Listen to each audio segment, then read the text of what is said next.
So you think our banking crisis was bad in 2008? It was, but try Iceland's. That country's three largest banks failed. You heard me right. No bailout, no TARP. They just failed. Their banks took the same leveraged bets ours did, but their government took the opposite approach of the U.S. So did the world end? Hardly so, David. Liz Klayman is in Davos, Switzerland at the World Economic Forum with a leader who had to make that tough choice. David, the world hardly froze up and ended for Iceland. After the government let their biggest banks fail, sure, they had major problems, 10% unemployment. Their market lost 90% of its value. But today it is a much different story. We want to hear about this from the president of Iceland, Olafur Grimsson. Welcome, Mr. President. Thank you very much. Thank you. Thrilled to have you. You know, in the U.S., a lot of people still wonder what would have happened had we let our banks fail. I know it's on a completely different scale, but talk about your experience and back then in 2008, how difficult it was to allow something like that to happen. Well, although the scale is different in Iceland, I think basically all modern states, whether they are large and small, face similar challenges and could apply similar solutions. So in our case, we decided to let the banks fail. They were private banks. And as I've sometimes said, I have never understood why somehow banks are the holy churches of the modern economy, whereas it is normal to let other companies go bankrupt and fail. Suddenly, when a bank is in trouble, everybody comes rushing and says, no, this can't happen. Some people say we didn't have the money to keep them going. To some extent, that is true.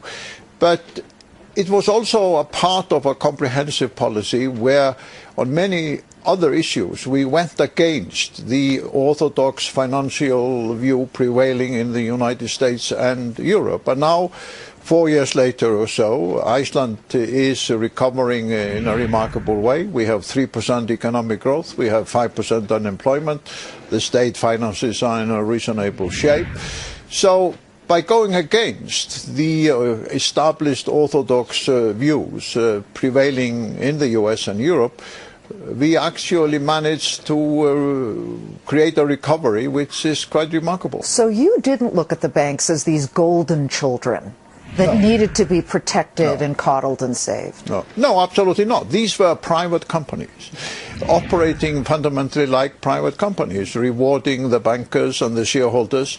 So why, when they fail, should ordinary people, taxpayers, teachers, nurses, workers, pay the price and bear the burden? You also did something a little unconventional, and that was right away, at least in the first year, you didn't resort to austerity. You upped social spending in certain programs, but then eventually you implemented some, as I understand it, 100 different taxes. How did that not slow down the growth that you had finally gotten? Well, when you are taking a nation through a profound financial crisis, and although we are now back on course, we should not forget this created enormous hardships for ordinary families in Iceland who lost, many of them, their houses, some of them their entire savings. So if you're going to bring a nation through a profound crisis like this back on the road to recovery, you have to enable them to see justice done.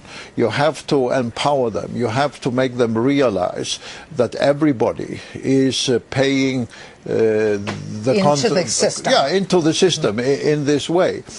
And does it surprise you that 48% of Americans don't pay at least the important chunk of taxes? Well, yes, to some extent it does, because I believe we have to realize that if a democracy is going to deal with a profound financial crisis like this, you have to instigate the political process in such a way that people are willing to bear the burden and face the sacrifices if they see justice done in a democratic way. So what we did was not only to go against the traditional view of the fiscal policies, the taxing policies and the welfare state. We also introduced currency controls. We devalued our currency. David Cameron, the UK leader, is making news by giving a major speech in which he in essence says that he wants to, if you just read through between the lines, distance himself a bit from the Eurozone. You have suspended talks about becoming a member of the Eurozone, yet one of the social democratic ministers in your country, Kirsten Juliusdottir, is saying we have to be a part of the Eurozone. It will be dynamic for our economy. Will you ever be a part of the Eurozone as long as you're president?